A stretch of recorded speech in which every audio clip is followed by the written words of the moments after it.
Ahanba maktada Salai Story Channel gi mahut sinjaduna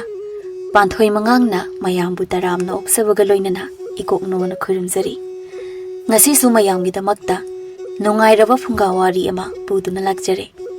wari asigi mamingna Ningthou gi khungul liba Nupi wari asibu ibirakpana Athouba Meetei hauzik mayamgi mafamda wari asi khudol tamjari mayam punna taminarasi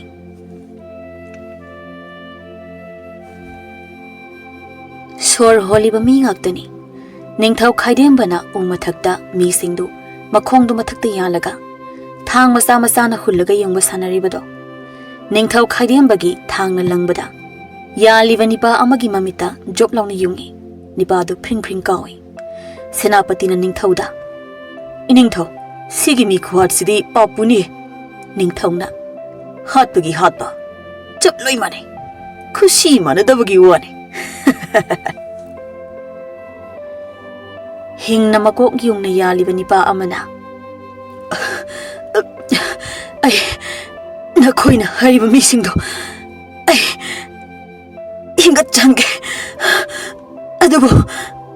asigo machayaksidi ay ngonda bibigano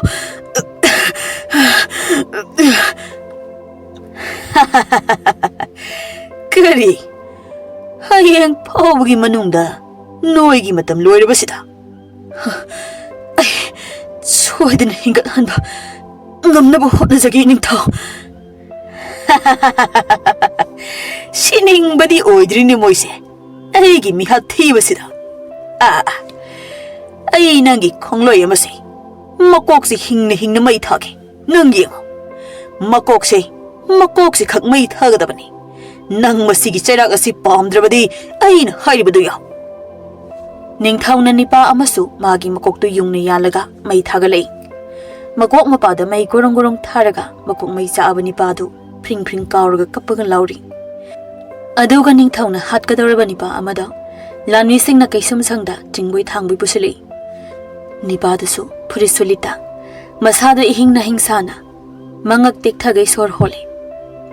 lanmi amana natat haiba nipa ahing amadi 상독니 힝다우리나 세 정우 난기 암만 바kai 심 정시다 이나부 아마가 이나부 제카라가 비비요 다음의 부도 아마카카 나 юм다 세바우 타기 하이로 하 시람다이기에 아이 시다우레네 이르가 하 란미싱도 녹녹다나 토크레 마fam도 이닌닌나 니바도 kaisum sangaduda mapi oro tana famlaga aina kamdongna asibagi kuttagi nathokani aidi mi asibu hingat hanba sungamba nate asibu mi hingat hanba ngamba moidi loin hadokre machil amata kanglaktabadagi adu aisibadi yamnaki lanmi ama sangla aga che amaga muk amaga usik matu amaga piramini paduda che du nipadu gi mamangda taaduna leiri somda makok yungna yalaga leiriba makut animak Ningthouna kakthatkrabani pa amana lanmi amada makok tu yungna yana taribra lanmi manak lepi pa lanmi duna karino ay khongbi karakta chi amak chappaga yawribase nangna hauzik kaisum sangda pusinkibani paduda amukta pibiyo ma Sige masese Chinpapu haudre Sige masese walabadi Noigi Ningthou gi apamba Panglaroi Oh kadai Ado Madu nang hek Hangdok lubada Mayekto Loina mangkini Aduna Hangdok tabida piyo Oini karigi hangdori no neina hera lanmi duna sema se to kaisum sangda pusilaga nipa adu pirami lanmi da thokraba matong nipa duna se do hangdoklaga yengbada asumna irami nangde hingdaba yadabani kanganba aini iribo wahai asigi makhada nangi chingi tin khada khutta silaga jesigi makhada muktayo madu taibaga mayek ani khak tholakani madugi wahai ani du kawi hade mayek ani do asiba hakjang dugi marai bakta hek yekbaga asiba du hingat kani adabu kangan ba aidi pamde thabak asi adabu aina ngasi na fam da piram ga doriba sinaram ga doriba sai nang bu thajabagi ni ko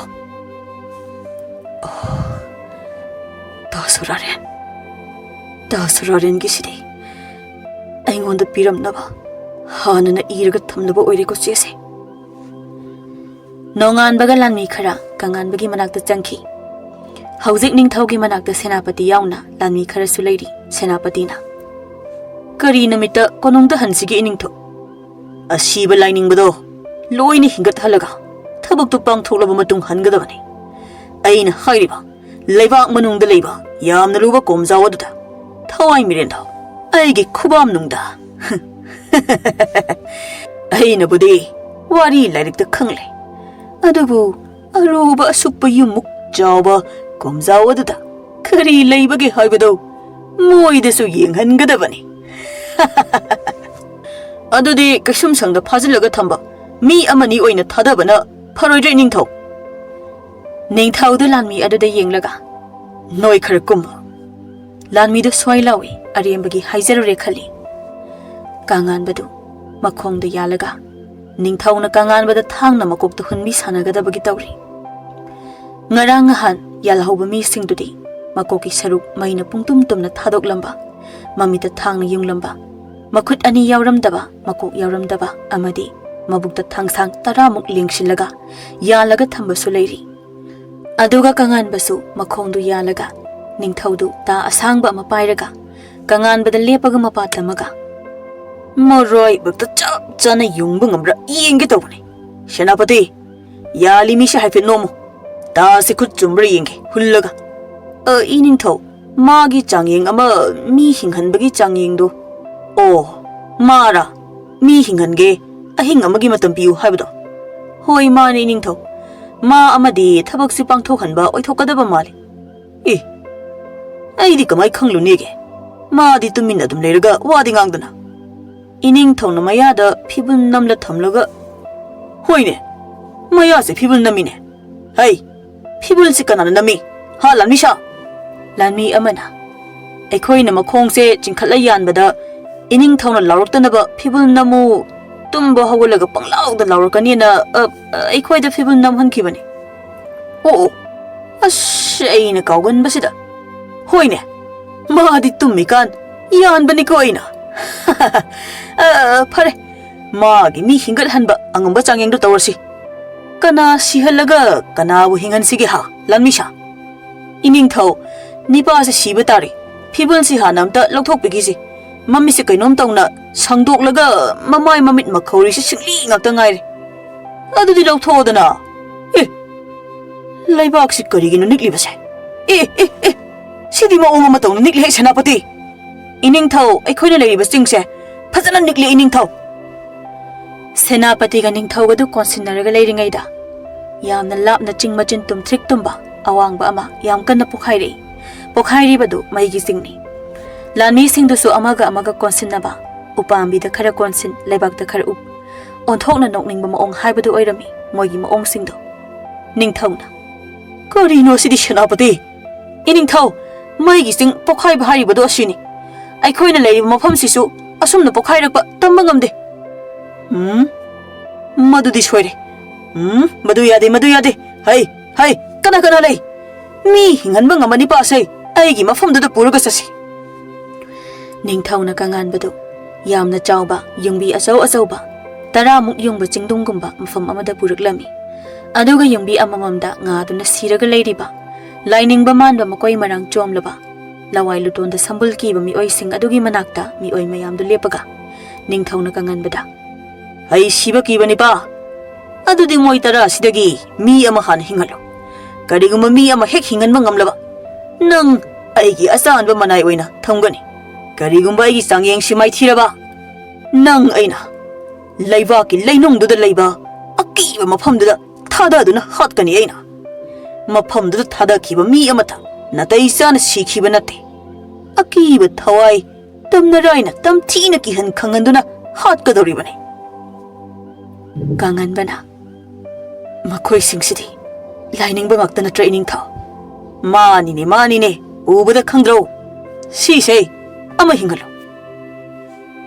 ꯃꯣꯏꯁꯤꯡꯁꯤꯅ ꯍꯤꯡꯂꯒ ꯀꯔꯤ ꯇꯧꯔꯛꯇꯣꯏꯅꯣ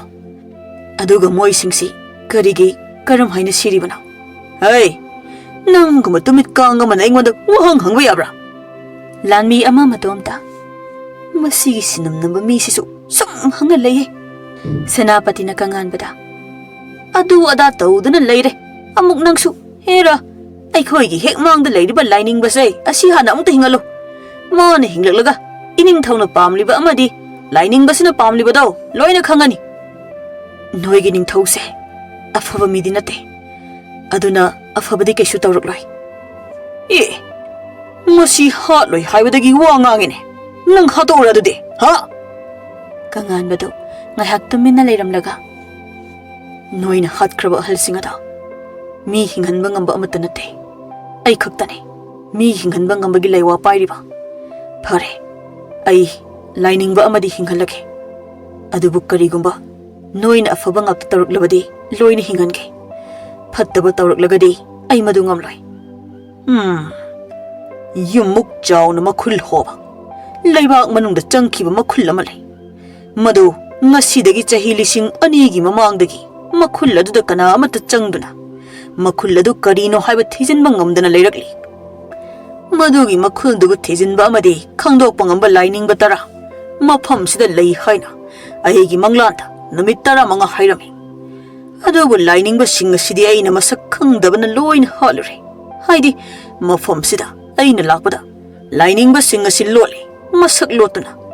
ꯑꯩꯅ ꯃꯐꯝ ꯑꯁꯤꯗ ꯂꯩꯕ ꯈꯨꯟꯖꯥꯁꯤꯡ ꯍꯥꯠꯂꯒ ꯂꯥꯏꯅꯤꯡꯕꯁꯤꯡ ꯍꯪꯕꯗ ꯂꯥꯏꯅꯤꯡꯕ 10ꯁꯤ ꯀꯣꯟꯅ ꯃꯁꯛ ꯑꯣꯜꯂꯛꯈꯤ ꯃꯥꯒꯤ ꯁꯛꯂꯣꯟꯗ ꯑꯩꯒꯤ ꯊꯕꯛ ꯂꯣꯏꯅ ꯃꯥꯏꯊꯤꯕ ꯇꯥꯈꯤ ꯑꯗꯨꯒ ꯑꯃꯨꯛ ꯑꯩꯒꯤ ꯃꯪꯂꯥꯟꯗ ꯂꯥꯏꯅꯤꯡꯕ 10 ꯑꯁꯤꯕꯨ ꯍꯤꯡꯒꯠꯍꯟꯕ ꯄꯥꯝꯂꯕꯗꯤ ꯍꯥꯏꯗꯨꯅ ꯑꯁꯤꯕ ꯍꯤꯡꯒꯠꯍꯟꯕ ꯉꯝꯕ ꯅꯣꯏꯒꯤ ꯂꯩꯐꯝ ꯑꯃꯨꯛ ꯇꯥꯛꯂꯛꯈꯤ ꯃꯁꯤꯅꯤ ꯑꯩꯒꯤ ꯃꯪꯂꯥꯟꯒꯤ ꯋꯥꯔꯤ ꯑꯩꯅ ꯍꯧꯖꯤꯛ ꯄꯥꯝꯂꯤꯕꯁꯤ ꯑꯆꯧꯕ ꯑꯍꯣꯕ ꯃꯈꯨꯜ ꯃꯅꯨꯡ ꯑꯗꯨꯗ ꯀꯨꯝꯂꯒ ꯀꯔꯤ ꯂꯩꯕꯒꯦ ꯍꯥꯏꯕꯗꯨꯅꯤ ꯑꯩꯅ ꯈꯧꯔꯥꯡꯅ ꯈꯪꯕ ꯄꯥꯝꯂꯤꯕꯁꯤ ꯀꯪꯍꯟꯕꯁꯨ ꯅꯤꯡꯊꯧꯅ ꯍꯥꯏꯔꯤꯕ ꯂꯩꯕꯥꯛ ꯃꯅꯨꯡꯗ ꯂꯩꯔꯤꯕ ꯑꯍꯣꯕꯗꯨ ꯀꯔꯤꯅꯣ ꯍꯥꯏꯕ ꯆꯞ ꯆꯥꯕꯤ ꯈꯪꯅꯤꯡꯂꯝꯃꯤ ꯑꯁꯨꯝꯅ ꯀꯪꯍꯟꯕꯅ ꯂꯥꯏꯅꯤꯡꯕ ꯑꯃꯒꯤ ꯃꯅꯥꯛꯇ ꯐꯝꯊꯔꯒ ꯃꯔꯥꯏꯕꯛꯇ ꯃꯌꯦꯛ ꯑꯃ ꯆꯤꯡꯈꯤ ꯃꯈꯨꯠꯇ ꯈꯨꯝꯖꯤꯜꯂꯒ ꯈꯨꯗꯛꯇ ꯂꯥꯏꯅꯤꯡꯕꯗꯨ ꯃꯃꯤꯠ ꯈꯪꯄꯥꯡ ꯄꯥꯡꯂꯒ ꯃꯃꯤꯠ ꯃꯅꯥꯗꯨ ꯁꯣꯔ ꯈꯪꯑꯣꯟ ꯍꯣꯜꯂꯤ ꯅꯨꯡꯕꯤꯗꯨꯗ ꯉꯥꯅ ꯂꯥꯏꯅꯤꯡꯕ ꯑꯍꯜꯗꯨ ꯃꯌꯥꯝꯗ ꯌꯦꯡꯂꯒ ꯀꯔꯤꯅꯣ ꯅꯣꯏꯅ ꯄꯥꯝꯂꯤꯕꯁꯦ ꯂꯥꯏꯅꯤꯡꯕ ꯑꯍꯜ ꯅꯍꯥꯛꯀꯤ ꯃꯇꯦꯡ ꯄꯥꯝꯃꯤ ꯍꯥꯏꯔꯤ ꯅꯤꯡꯊꯧꯅ ꯑꯩꯒꯤ ꯈꯨꯟꯖꯥꯁꯤꯡ ꯂꯣꯏꯅ ꯍꯥꯠꯄ ꯃꯍꯥꯛꯅ ꯑꯩꯒꯤ ꯀꯔꯤ ꯃꯇꯦꯡ ꯄꯥꯝꯂꯤꯕ ꯍꯩ ꯅꯪ ꯅꯅꯥ ꯌꯥꯝ ꯀꯜꯂꯦ ꯅꯪ ꯍꯥꯠꯇꯣꯛꯂꯒ ꯑꯃꯨꯛ ꯍꯤꯡꯍꯜꯂꯨꯔꯥ ꯍꯥ ꯅꯪ ꯁꯤꯔꯝꯗꯥꯏꯒꯤ ꯆꯩꯅꯥꯗꯨ ꯀꯥꯎꯔꯕ ꯍꯥ ꯅꯁꯛ ꯈꯪꯗꯕꯒꯤ ꯍꯥꯠꯄꯅꯦ ꯑꯩ ꯅꯣꯏ 10ꯒꯤ ꯃꯇꯦꯡ ꯄꯥꯝꯃꯤ ꯀꯔꯤ ꯃꯇꯦꯡ ꯑꯩꯗꯤ ꯅꯪꯒꯤ ꯃꯇꯦꯡ ꯁꯨꯛꯄꯥꯡ ꯄꯥꯡꯉꯣꯏ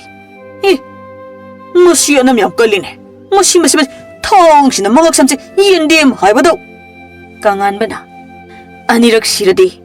ꯑꯩꯅ ꯍꯤꯡꯒꯠꯍꯟꯕ ꯉꯝꯗꯧ ꯂꯩꯇ꯭ꯔꯦ ꯅꯤꯡꯊꯧ खरा तौबा ngam nangsu खरा तौरेने हा सीबा कीबना हा लाइनिंग बा अदुना करिगिनो अइबु हिंगत हनबगी मरम मसे निंगथौना मरम दो हाइरमे लाइनिंग बा हल अदुना अदुदी अइगी खुंजा सिंग अमदे अइगी इखा थाबा लाइनिंग बा मोइ मपल लसिसु हिंगत हलो थबक तो अइ इतोमतन तौबा ngamloi मोइ मयाम दो असीबा खुंजा मयाम अदुगी मनाक्ता लोइना लेबली अदुबा लाइनिंग बा हल अदुदी कपली असीबा लाइनिंग बा मपल अदुबु उरगा थबक तो अइ इतोमतन तौबा करम नंगमगनी मोइ मयाम दो असीबा खुंजा मयाम अदुगी मनाक्ता लोइना लेबली अदुबु लाइनिंग बा हल अदुदी कपली असीबा लाइनिंग बा मपल अदुबु उरगा निंगथौ अमदि लानमी सिंगदु असीबा सिंग अदुगी मरक्ता चली लामना लाइनिंग बा हलना कंगानबदा हिंहनबा यादौरिब्रा सिदी निपा मचा असिदी अइ हाइबा ngamde हल मंगक तत्पा मथिबोंग सेगाइबा यावरे लाइनिंग बा हल मोइना हाइरिबा ꯑꯆꯧꯕ ꯃꯈꯨꯜ ꯑꯗꯨꯗꯤ ꯌꯥꯝꯅ ꯇꯝꯊꯤꯕ ꯃꯐꯝ ꯑꯃꯅꯤ꯫ ꯃꯐꯝ ꯑꯗꯨꯒꯤ ꯃꯅꯨꯡꯗ ꯆꯪꯈꯤꯕ ꯃꯤꯑꯣꯏ ꯑꯃꯠꯇ ꯅꯥꯇꯩ ꯆꯥꯅ ꯊꯣꯛꯂꯛꯈꯤꯗꯦ꯫ ꯃꯃꯤꯠ ꯀꯣꯠꯂꯒ ꯊꯣꯛꯂꯛꯄ, ꯃꯔꯩ ꯇꯠꯂꯒ ꯊꯣꯛꯂꯛꯄ, ꯃꯅꯥꯀꯣꯡ ꯀꯣꯠꯂꯒ ꯊꯣꯛꯂꯛꯈꯤꯕ ꯉꯥꯛꯇꯅꯤ꯫ ꯑꯗꯨꯒ ꯑꯍꯣꯕ ꯑꯗꯨꯒꯤ ꯃꯈꯥꯗ ꯑꯀꯤꯕ ꯃꯁꯛ ꯑꯣꯏꯕ ꯊꯋꯥꯏ ꯃꯤꯔꯦꯜꯒꯤ ꯁꯛꯇꯝ ꯉꯥꯛꯇ ꯎꯏ ꯍꯥꯏꯔꯤ꯫ ꯑꯗꯨꯒ ꯃꯐꯝ ꯑꯗꯨ ꯀꯌꯥ ꯌꯥꯝꯅ ꯂꯨꯒꯦ ꯍꯥꯏꯕꯕꯨ ꯌꯦꯡꯉꯣ꯫ ꯑꯥꯗ ꯂꯥꯞꯅ ꯎꯔꯤꯕ ꯉꯔꯥꯡ ꯅꯍꯥꯟꯗ ꯄꯣꯈꯥꯏꯈꯤꯕ ꯃꯩꯒꯤ ꯆꯤꯡ ꯑꯁꯦ, ꯃꯁꯤꯒꯤ ꯃꯇꯣꯜ ꯐꯥꯎꯕ ꯄꯨꯈꯠꯄ ꯌꯥꯕ ꯊꯧꯔꯤ ꯑꯃ ꯑꯍꯣꯕ ꯃꯅꯨꯡ ꯑꯗꯨꯗ ꯊꯥꯗꯔ ꯐꯥꯎꯕ ꯊꯧꯔꯤ ꯑꯗꯨ ꯑꯗꯨꯝ ꯆꯪꯈꯤ ꯍꯥꯏꯕ ꯂꯥꯏꯒꯤ ꯋꯥꯔꯤ ꯂꯩ꯫ ꯀꯉꯥꯟꯕꯗꯨ ꯂꯥꯞꯅ ꯎꯔꯤꯕ ꯅꯤꯡꯊꯧ ꯑꯗꯨꯗ ꯌꯦꯡꯂꯒ,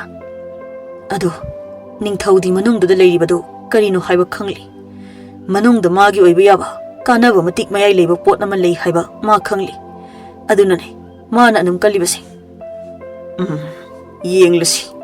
ꯃꯅꯨꯡꯗꯨꯗ ꯀꯔꯤ ꯂꯩꯔꯝꯒꯗꯒꯦ ꯍꯥꯏꯕꯗꯣ꯫ ꯁꯣꯝꯗ ꯅꯤꯡꯊꯧꯗ ꯑꯁꯤꯕ ꯑꯃꯗ ꯍꯥꯏꯐꯦꯠ ꯀꯥꯎꯔꯒ ꯈꯣꯟꯖꯦꯜ ꯀꯟꯅ ꯀꯉꯥꯟꯕ ꯇꯥꯅꯕ, ꯁꯤꯗꯤ ꯍꯤꯡꯒꯠꯍꯟꯕ ꯌꯥꯔꯣꯏꯗ꯭ꯔ ꯁꯦꯅꯥꯄꯇꯤ? ꯃꯉꯛꯁꯨ ꯇꯠꯂꯦ꯫ ꯈꯪꯗꯦ ꯅꯤꯡꯊꯧ, ꯃꯉꯛꯁꯦ ꯅꯞꯁꯤꯟꯅꯔꯒ ꯌꯦꯡꯉꯣ ꯍꯥꯏꯇꯥꯕꯅꯤ ꯃꯉꯣꯟꯗ꯫ ꯂꯥꯟꯃꯤ ꯃꯌꯥꯝꯗꯨ ꯌꯥꯝ ꯎꯁꯤꯠꯇꯅ ꯅꯣꯛꯂꯤ꯫ ꯑꯗꯨꯒ ꯃꯅꯥꯛ ꯅꯛꯄꯗ ꯂꯩꯕ ꯆꯤꯡꯈꯣꯡꯒꯤ ꯑꯆꯧ ꯑꯆꯧꯕ ꯎ ꯉꯥꯛꯇ ꯍꯧꯕ ꯎꯔꯛꯇ ꯅꯨꯄꯤ ꯑꯃ ꯇꯦꯟ ꯄꯥꯏꯔꯒ ꯎꯊꯛꯇ ꯇꯨꯃꯤꯟꯅ ꯇꯣꯡꯂꯒ, ꯅꯨꯃꯤꯠ ꯐꯅꯗꯤ ꯌꯥꯝꯂꯕꯅꯤ ꯑꯩꯅ ꯅꯪꯕꯨ ꯁꯦꯟꯅꯔꯛꯂꯤꯕꯁꯤ꯫ ꯅꯪꯅ ꯆꯠꯄ ꯃꯐꯝ ꯈꯨꯗꯤꯡ ꯉꯁꯤꯗꯒꯤ ꯑꯩꯅ ꯅꯇꯨꯡ ꯀꯣꯏꯟ ꯏꯟꯅꯔꯒꯗꯕꯅꯤ꯫ ꯅꯤꯡꯊꯧꯗꯨ ꯑꯁꯤꯕꯁꯤꯡ ꯑꯗꯨ ꯅꯦꯠ ꯅꯦꯠꯇꯅ ꯆꯠꯈ꯭ꯔꯦ, ꯀꯉꯥꯟꯕ ꯑꯃꯗꯤ ꯂꯥꯏꯅꯤꯡꯕ ꯑꯍꯜꯗꯨꯁꯨ ꯌꯥꯎꯅ꯫ ꯅꯨꯄꯤꯗꯨ ꯑꯀꯣꯛꯄ ꯆꯤꯡꯗꯨꯝ ꯑꯣꯏꯅ ꯂꯩꯕ, ꯅꯨꯡꯕꯤ ꯃꯈꯣꯡꯗ ꯉꯥ ꯉꯥꯗꯨꯅ ꯂꯩꯔꯤꯕ ꯑꯁꯤꯕ ꯂꯥꯏꯅꯤꯡꯕꯁꯤꯡ ꯑꯗꯨꯒꯤ ꯃꯅꯥꯛꯇ ꯂꯦꯞꯄꯒ, ꯅꯣꯏꯅ ꯂꯣꯏꯅ ꯀꯟꯕ ꯌꯥꯕ ꯈꯨꯟꯖꯥꯁꯤꯡ ꯑꯁꯦ ꯅꯣꯏꯅ ꯁꯤꯕ ꯀꯤꯕꯗꯒꯤ ꯉꯁꯤꯗꯤ ꯈꯨꯟꯖꯥꯁꯤꯡ ꯇꯨꯝꯅ ꯁꯤꯔꯦꯗꯣ꯫ ꯑꯗꯨꯅ ꯅꯣꯏ ꯃꯄꯜ ꯑꯁꯤꯗꯤ ꯑꯩꯒꯤ ꯊꯥꯡꯁꯥꯡ ꯑꯁꯤꯅ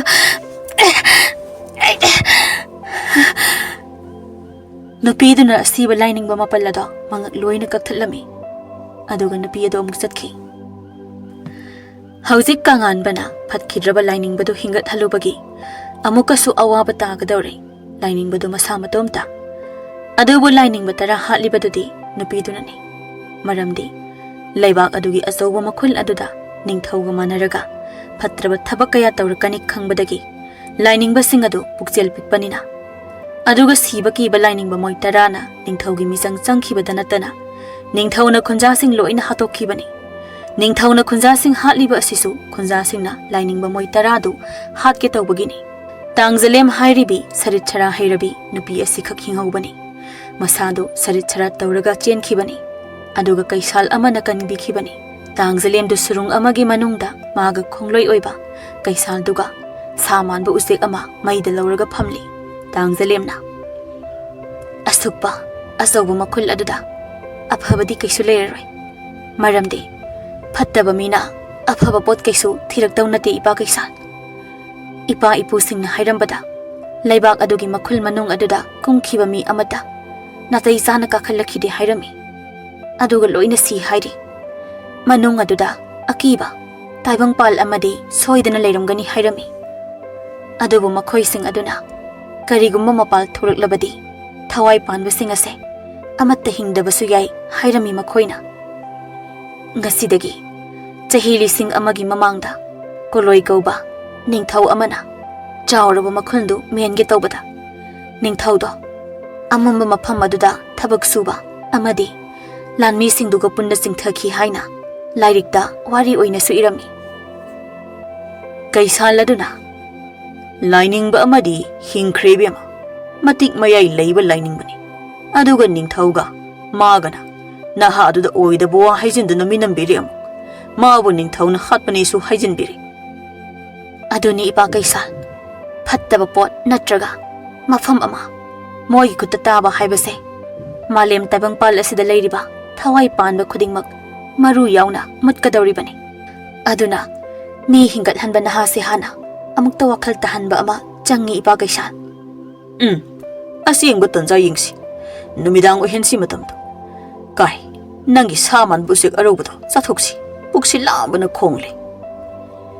Ahing nongyayni Ningthou amadi lanmi singdu asongba lampak amada mai masa masa thaduna pothanari kanganbadi tumde Ningthou na happy khraba magi ahal singbu ningsingduna phamli aise kaisum sangda chawrokpani ko aina wakhal tarpada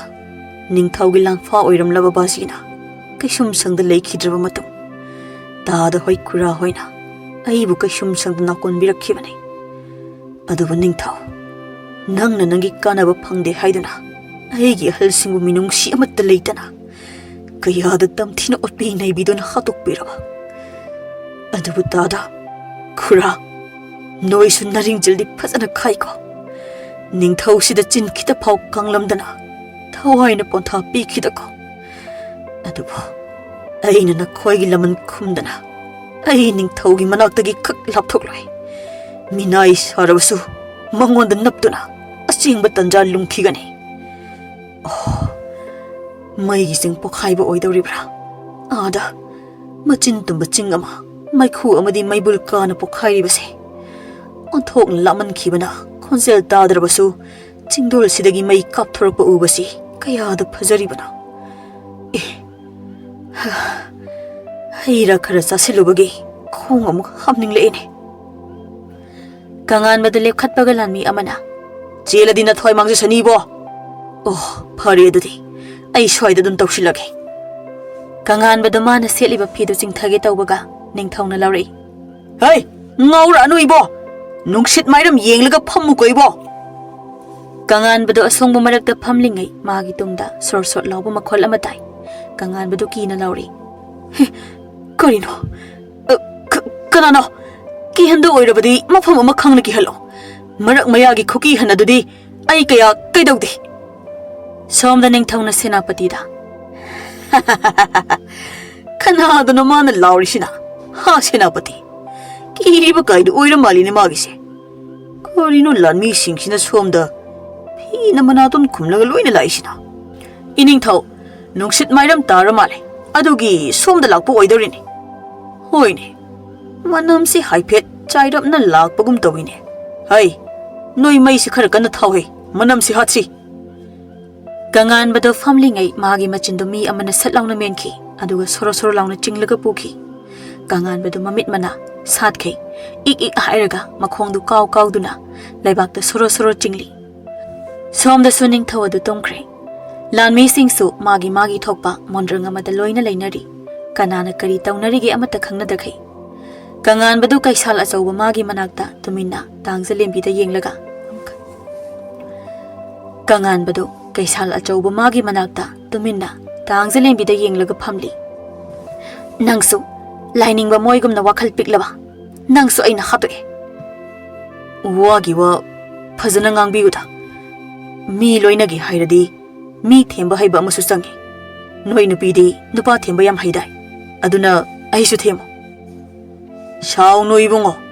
nasal si Ningthou aduga loinaba mi amata thajadrabani aduba nahakna malem taibang palsi kanba pamlabadi nahak Ningthou gi lalong ado khangdo leibak makhada leiba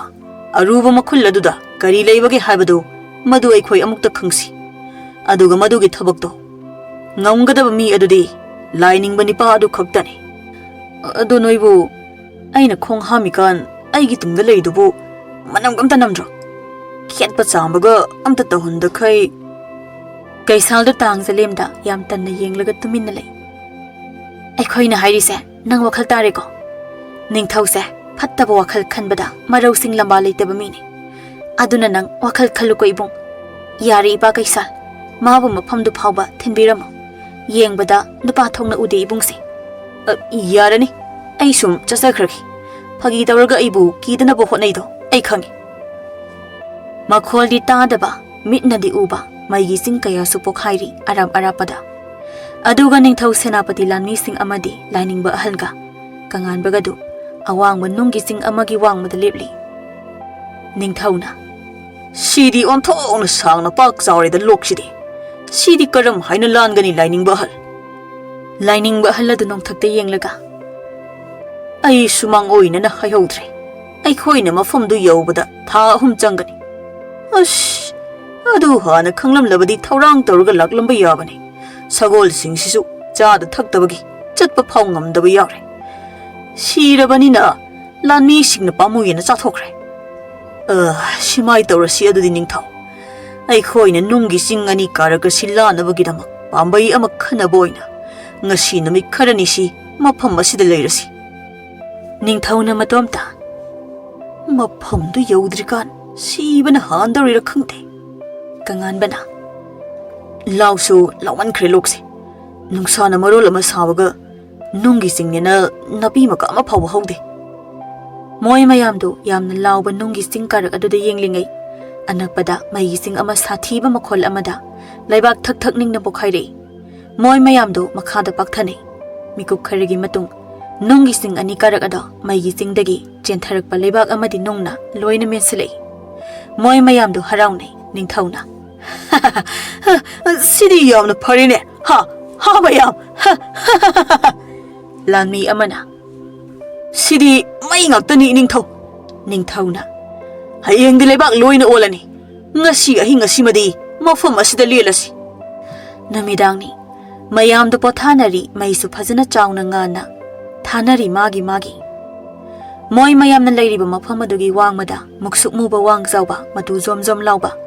masi mari longna panba mi oibagi sabandi malaga makhutuna leibak yauna thengba mi ama moi mayamda yenglaga lepaga si taibang migi minam nidana adubu masakti urai aina di mitang bane laudrawi makok panba masi mari longba maningda masam sangna thadaba hingsabado maigi singna thonjin khraba loktuda dhamlauna kumthakibagi makhol ama lanmi amana nuksiki saum phangi thariba mai singdu nuksina banglauna humi lanmi do lepna uirambadagi hi khoinus gido lanmi do ningthauda yenglaga oho ai di tum luredana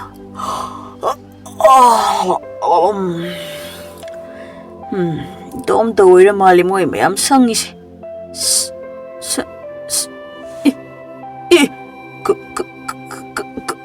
karino asidi hingsaba lanmi duna hingsaba na laurakpaduda mayamda phuk launa tarang ama isa channa hauganarappaga hingsaba adudi lanmi ama ani tap launa pairaga chaba hokre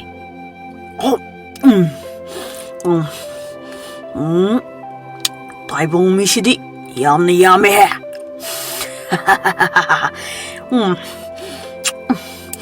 yamna su haure kanganbada hingsabada yenglaga matomta ai di lanmi nate lanphane aduna ai di lotpe yai ai kadom de losike nungjaw ma leiba sigi marumda lolhaurage lining ba halada di nung marumda hana chensinkre ai su lanmi nate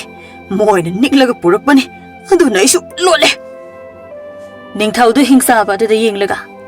is kari matawno sidi asuk yamna chawa hingsaba sidi ai di karamna mayokna gani lanmi su phane yamna haidat khrene mana senapatina iningthau masigi hingsaba sidi mamit udaba hingsaba dune ai khoina mafam asida chatpada thengnagadaba khudong thiba singi lairik ama pabada ahanba thengnagadaba du masigi hingsaba sini iningthau madi mamisi udabanina maizau sida nesing khrei ningthau somda hingsaba du maida netlubagi makhong du poktuna Sidi ai di mai da neledana ningthauna lanmi sha hingjaba sigi akoi basi thattuna mai loina thau masidi mai na landa ga da bane lani khrana mamit udaba hingjaba se thang ta na landa ba holo lanmi tangkhai amana hingsabadagi akoibada mai thagalei aduga khara amana hingsabada thangna tana thinduna mairakta hoizili hingsabagi akoibada mai koina thagalei lanmi singa hingsabaga angam thengnarei hingsabana kaubada lanmi phana yamnasu atiya mathakta paikhatla tarei hoi ma ai sire ꯈ꯭ꯋꯥꯡꯇꯦ ꯂꯥꯟꯃꯤꯁꯤꯡꯅꯁꯨ ꯍꯤꯡꯆꯥꯕꯗ ꯃꯌꯨꯝꯅ ꯀꯟꯕꯗ ꯍꯤꯡꯆꯥꯕꯁꯨ ꯂꯥꯎ ꯂꯥꯎꯗꯨꯅ ꯆꯦꯜꯂꯤ ꯍꯤꯡꯆꯥꯕ ꯑꯗꯨꯅ ꯑꯩ ꯁꯤꯔꯦ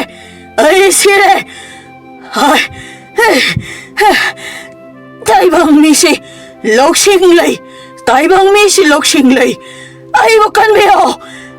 ꯀꯟꯕꯤꯌꯣ ꯑꯃꯨꯛꯇ ꯑꯩ ꯑꯣꯟꯊꯔꯦ ꯑꯩ ꯃꯈꯥꯗ ꯑꯣꯟꯊꯔꯦ ꯍꯤꯡꯆꯥꯕꯗꯨ ꯂꯥꯎꯔꯒ ꯆꯦꯟꯕꯗ ꯅꯥꯀꯟꯗ ꯂꯩꯕ ꯂꯣꯈꯥꯗ ꯂꯥꯎꯔꯒ ꯇꯥꯈꯤ ꯀꯉꯥꯟꯕꯗꯨ ꯅꯨꯡ ꯃꯔꯨꯝꯗꯒꯤ ꯂꯣꯈꯥꯗ ꯌꯦꯡꯊꯔꯒ ꯃꯁꯤꯒꯤ ꯍꯤꯡꯆꯥꯕꯁꯤ ꯍꯤꯡꯒꯠꯍꯜꯂꯒ ꯑꯩ ꯁꯤꯖꯤꯟꯅꯕ ꯌꯥꯕ꯭ꯔꯥ ꯌꯦꯡꯒꯦ ꯃꯔꯝꯗꯤ ꯃꯤꯐꯠꯇ ꯅꯤꯡꯊꯧꯁꯤꯗꯤ ꯃꯥꯒꯤ ꯀꯥꯟꯅꯕ ꯐꯪꯂꯕ ꯃꯇꯨꯡ ꯑꯩꯁꯦ ꯁꯤꯖꯤꯟꯅꯕ ꯂꯣꯏꯔꯦ ꯍꯥꯏꯔꯒ ꯍꯥꯠꯇꯣꯛꯀꯦ ꯍꯥꯏꯔꯛꯄ ꯌꯥꯏ ꯁꯣꯏꯗꯅ ꯂꯥꯟꯃꯤꯁꯤꯡ ꯑꯃꯗꯤ ꯅꯤꯡꯊꯧꯗꯨ ꯁꯣꯝꯗ ꯑꯁꯣꯛꯄꯁꯤꯡꯗꯨ ꯌꯦꯡꯂꯤ ꯀꯉꯥꯟꯕꯗꯨ ꯃꯈꯥꯗ ꯇꯥꯔꯒ ꯁꯤꯗꯨꯅ ꯂꯩꯔꯤꯕ ꯍꯤꯡꯆꯥꯕ ꯑꯗꯨꯒꯤ ꯃꯅꯥꯛꯇ ꯀꯨꯝꯊꯔꯛꯏ ꯀꯉꯥꯟꯕꯗꯨ ꯍꯤꯡꯆꯥꯕ ꯑꯗꯨꯒꯤ ꯃꯅꯥꯛꯇ ꯂꯦꯞꯄꯒ ꯁꯤꯗꯤ ꯃꯀꯣꯛꯁꯤ ꯂꯣꯏꯅ ꯀꯥꯏꯔꯦꯅ ꯃꯈꯥꯗ ꯌꯦꯛꯁꯤꯟꯕꯒꯤ ꯏꯁꯨ ꯈꯨꯗꯦꯡ ꯑꯃ ꯆꯦꯟꯊꯔꯦ ꯑꯗꯨ ꯑꯩ ꯆꯥꯡꯗꯤ ꯑꯃꯨꯛꯇ ꯌꯦꯡꯒꯦ ꯀꯉꯥꯟꯕꯅ ꯍꯤꯡꯆꯥꯕꯒꯤ ꯃꯔꯥꯏꯕꯛꯇ ꯃꯌꯦꯛꯇꯨ ꯆꯤꯡꯕꯒ ꯍꯤꯡꯆꯥꯕꯗꯨ ꯁꯣꯔ ꯍꯥꯟꯅ ꯀꯥꯝꯊꯣꯔꯛꯏ ꯑꯗꯨꯒ ꯀꯉꯥꯟꯕꯒꯤ ꯃꯉꯛꯁꯝꯗꯨ ꯇꯥꯞ ꯂꯥꯎꯅ ꯄꯥꯏꯔꯒ ꯅꯣꯏꯅ ꯑꯩ ꯍꯥꯠꯀꯦ ꯇꯧꯕ ꯍꯩ ꯅꯪꯗꯤ ꯁꯤꯔꯕꯅꯦ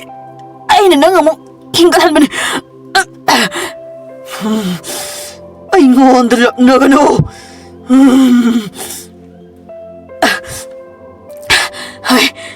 ꯂꯛꯅꯕ ꯅꯠꯇꯦꯅꯦ ꯍꯤꯡꯆꯥꯕ ꯌꯦꯡꯉꯣ ꯃꯊꯛꯁꯤꯗ ꯃꯁꯤꯗꯒꯤ ꯇꯥꯔꯛꯂꯒꯅꯤ ꯅꯪꯅ ꯅꯀꯣꯛꯇ ꯏ ꯈꯨꯗꯦꯡ ꯑꯃ ꯊꯣꯛꯂꯒ ꯁꯤꯔꯤꯁꯦ ꯈꯨꯗꯦꯡ ꯍꯥꯏꯕꯗꯤ ꯀꯔꯤꯅꯣ 이해 아니나 말올라마 그대행 하이디 또 강하로이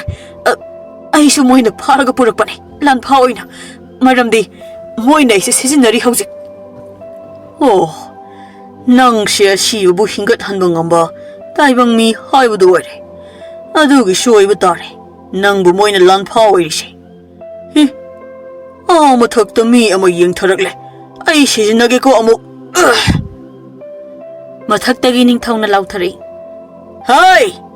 ꯅꯪꯕꯨ ꯑꯁꯤꯕ ꯍꯤꯡꯆꯥꯕꯗꯨꯒꯤ ꯃꯅꯥꯛꯇ ꯀꯔꯤ ꯇꯧꯔꯤꯕꯅꯣ ꯍꯤꯡꯒꯠꯍꯟꯒꯦ ꯍꯥꯏꯔꯤꯕ꯭ꯔꯥ ꯃꯥꯕꯨ ꯂꯥꯎ ꯀꯥꯈꯠꯂꯛꯎ ꯀꯉꯥꯟꯕꯅ ꯇꯥꯕ꯭ꯔꯥ ꯍꯤꯡꯆꯥꯕ ꯑꯩ ꯇꯥꯏ ꯍꯤꯡꯆꯥꯕ ꯅꯍꯥꯛ ꯑꯩꯒꯤ ꯃꯇꯦꯡ ꯄꯥꯡꯉꯨ ꯑꯩꯅ ꯆꯠꯀꯗꯧꯔꯤꯕ ꯃꯐꯝ ꯑꯁꯦ ꯆꯍꯤ 2,000 ꯍꯦꯜꯂꯕ ꯌꯥꯝꯅ ꯇꯝꯊꯤꯕ ꯂꯥꯏ ꯇꯤꯟꯅ ꯁꯔꯤꯛ ꯌꯣꯝꯂꯕ ꯑꯆꯧꯕ ꯑꯍꯣꯕ ꯃꯈꯨꯜ ꯑꯃꯗ ꯀꯨꯝꯒꯗꯧꯔꯤꯕꯅꯤ ꯃꯈꯨꯜ ꯑꯗꯨꯗ ꯀꯨꯝꯂꯒ ꯃꯈꯨꯜꯗꯨꯗ ꯀꯔꯤ ꯂꯩꯕꯒꯦ ꯍꯥꯏꯕꯗꯨ ꯌꯦꯡꯂꯨꯒꯗꯧꯔꯤꯕꯅꯤ ꯑꯗꯨꯕꯨ ꯑꯐꯕꯗꯤ ꯑꯣꯏꯔꯣꯏ ꯊꯕꯛꯁꯤ ꯑꯩꯗꯤ ꯃꯥꯂꯦꯝ ꯇꯥꯏꯕꯪꯄꯥꯜ ꯑꯁꯤꯗ ꯂꯩꯔꯤꯕ ꯊꯋꯥꯏ ꯄꯥꯟꯕꯁꯤꯡ ꯑꯁꯤ ꯀꯟꯕꯅꯤ ꯑꯗꯨꯒ ꯅꯤꯡꯊꯧ ꯑꯁꯤꯅ ꯃꯥꯂꯦꯝ ꯇꯥꯏꯕꯪꯄꯥꯟꯁꯤ ꯃꯥꯒꯤ ꯈꯨꯕꯥꯝꯅꯨꯡꯗ ꯂꯩꯕꯗꯨꯅꯤ ꯃꯥꯅ ꯄꯥꯝꯂꯤꯕꯁꯤ ꯀꯔꯤꯒꯨꯝꯕ ꯃꯥꯅ ꯃꯐꯝ ꯑꯗꯨꯗ ꯀꯨꯝꯂꯒ ꯃꯇꯤꯛ ꯃꯌꯥꯏ ꯂꯩꯕ ꯄꯣꯠꯀ ꯐꯪꯈ꯭ꯔꯕꯗꯤ ꯑꯩꯈꯣꯏꯗꯤ ꯃꯥꯅ ꯉꯥꯅꯨ ꯌꯦꯟ ꯂꯣꯏꯕꯒꯨꯝ ꯂꯣꯏꯔꯅꯤ ꯄꯨꯈ꯭ꯔꯤꯗꯒꯤ ꯉꯥ ꯐꯥꯔꯒ ꯆꯥꯕꯒꯨꯝ ꯆꯥꯈ꯭ꯔꯒꯅꯤ ꯑꯗꯨꯗꯤ ꯌꯥꯝ ꯍꯥꯎꯅꯤꯍꯦ ꯍꯩ ꯊꯤꯕꯣꯡ ꯂꯥꯎ ꯑꯩꯅ ꯍꯥꯏꯔꯤꯁꯦ ꯍꯥꯟꯅ ꯇꯥꯈꯣ ꯑꯗꯨꯅ ꯅꯍꯥꯛ ꯃꯇꯝ ꯄꯨꯝꯕꯗ ꯑꯩꯒꯤ ꯃꯇꯦꯡ ꯄꯥꯡꯉꯨ ꯅꯪꯅ ꯀꯌꯥꯔꯛ ꯁꯤꯔꯕꯁꯨ ꯑꯩꯅ ꯑꯗꯨꯝ ꯍꯤꯡꯍꯟꯒꯅꯤ ꯑꯩꯗꯤ ꯃꯩꯁꯦ ꯌꯥꯝ ꯆꯥꯟꯅꯗꯦ ꯌꯥꯝ ꯀꯤ ꯑꯩꯒꯤ ꯃꯤꯠꯁꯤꯁꯨ